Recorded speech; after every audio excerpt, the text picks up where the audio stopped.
coming. Appreciate it. My name is Nathan. I'll be teaching you guys the squat today. We have John, Maggie, Kathy. Again, thanks for coming and volunteering your time. Thank you for your service.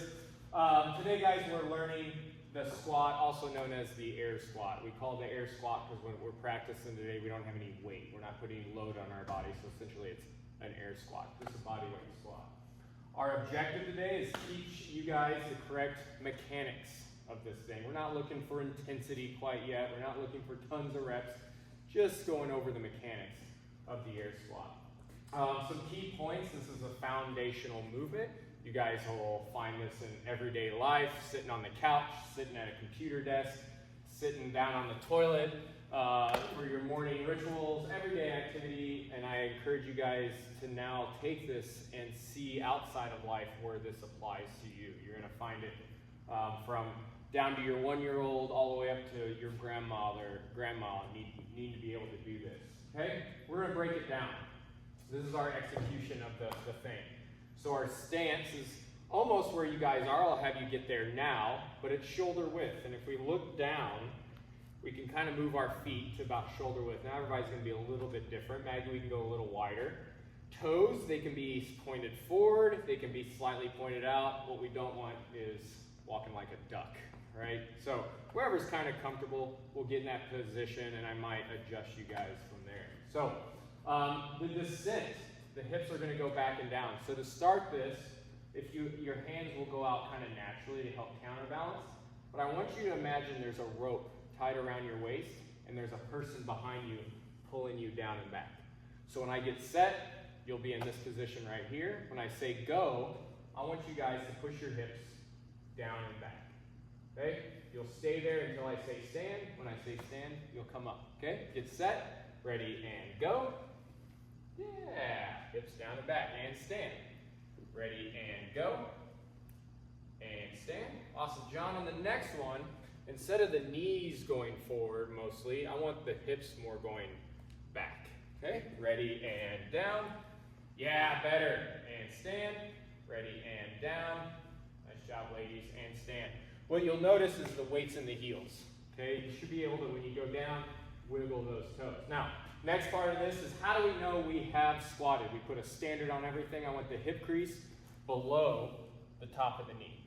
So if I were to put a marker here, it rolls back. Now, giving any sort of knee issues, ankle issues, hip issues, things like that, if we had to, we could squat to a box if we were doing a class. Okay, today, we're not going to necessarily worry about that. So, when I say get set, you'll be there. When I say down, now I want you to try to go hips down and back, and as low as you possibly can. When I say stand, you'll stand. Ready, and go. Good depth, Kathy, and stand. Ready, and go. Yeah, nice, you two, and stand. John, if we can go a little lower, Maggie, too, if we can, give it a shot. Ready, and down. Yeah, better, Maggie, better, John, and stand. One more, and down. Good, guys, and stand. Impressive, I like it, okay? That's so we know we've done a squat, right? If we test you on your squat, I want to test the same position every time. I don't want one day you're squatting here, one day you're squatting here, one day you're squatting here, then it throws our test all off. So we like to have a standard, okay? The ascent, which you guys have been kind of doing naturally, you get back to this position, there's the completed rep, okay? So if you felt the heels on the way down, feel them now pushing the earth down. If you're Chuck Norris, you wouldn't be standing, you push the earth down on the way up. Okay, here we go. Get set, ready, and down. Feel the weight in the heels, a little lower. Oh no, Maggie! Okay, ankle and up. Want to help her up, John? She got it? Awesome. So I got a rubber floor. Ready, and down. Good, Kathy, and stand. Good job, good depth. You can take a rest, Maggie. One more, ready, and down. Nice, Maggie, and stand. Awesome, guys. So, we're going to practice a little bit. I want you guys to give me 5 or 10 reps on your own. Take as much time or as fast as you want to move. 3, 2, 1, go. Good depth, John. You can even work with going a little wider, a little narrower on your stance to see which one feels better. Good work, guys. I like it. Okay, Questions on the air squat? Except for the ankle. Except for the ankle, yeah, that happens. And my knees are trash anyways. Yeah. Well, this is one way to help get the knees back to a healthy position, right? It's to strengthen all the muscles and muscles around that joint. Same with the ankle, hip, knee, shoulder. Get the muscle strong, then the joint typically functions more appropriately. Questions? Yeah, it's like the function. Well, what I like to say is 1980s model. I'll leave it there. Right, I know how old John is. I'll say 1980s model. Ow!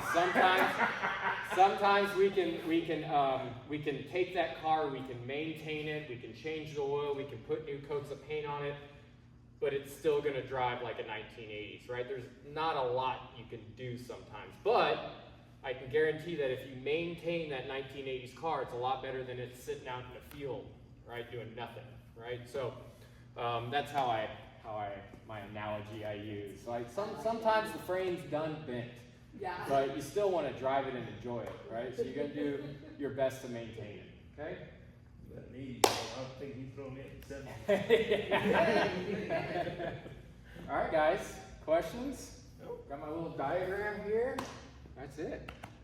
Thanks for coming. Appreciate it. Good job. Thank you. Good job. Thank you. And he kept it in his 5 minutes? Yeah, I had it in 5 minutes. He timed it. Yeah. Oh yeah.